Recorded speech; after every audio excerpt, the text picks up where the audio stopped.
Hello everyone, welcome back to my channel. And ఈరోజు మనం చేసుకోబోతున్నాము Rajasthan special ఆలు ప్యాజ్ కచోరీ, అంటే ఆలు ఆనియన్తో చేసిన కచోరీ అనమాట. చాలా సింపుల్, చాలా ఈజీ, చాలా టేస్టీగా ఉంటుంది. బట్ కచోరీ అవ్వడానికి మాత్రం డెఫినెట్గా చాలా టైం పడుతుంది, ఎందుకంటే మనం దీన్ని లో ఫ్లేమ్లో చేసుకుంటాం కాబట్టి.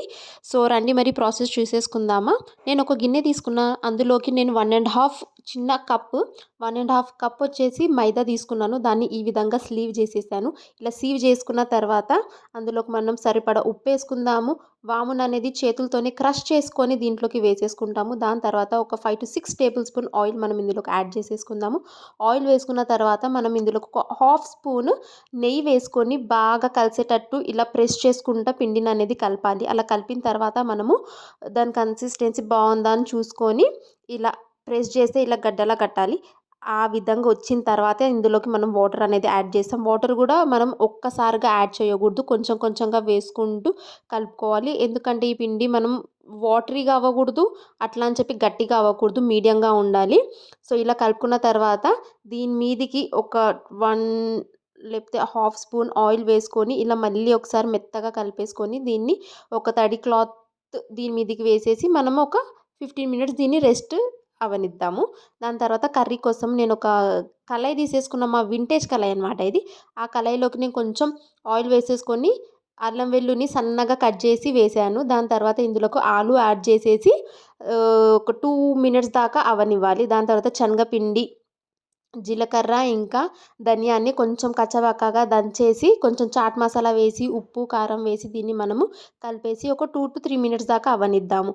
ఇలా అయిన తర్వాత ఒక సన్నగా కట్ చేసుకున్న ఆనియన్ని దీంట్లోకి మనం యాడ్ చేసేసుకుందాం. ఆనియన్ని ఎప్పుడు కూడా ముందుగా వేసి కలపకూడదు, లేకపోతే అసలు బాగోదు.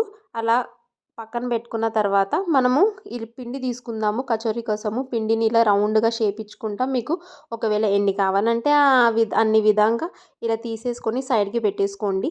ఇప్పుడు కచోరీ ఫిల్లింగ్ కోసము ఈ పిండిని ఈ విధంగా లోపలికి ప్రెస్ చేసుకుంటూ ఒక చిన్న బౌల్ లాగా చేసుకొని అందులోకి మసాలాను అనేది యాడ్ చేసుకొని నేను చూపిస్తున్న విధంగా క్లోజ్ చేసుకోవాలి.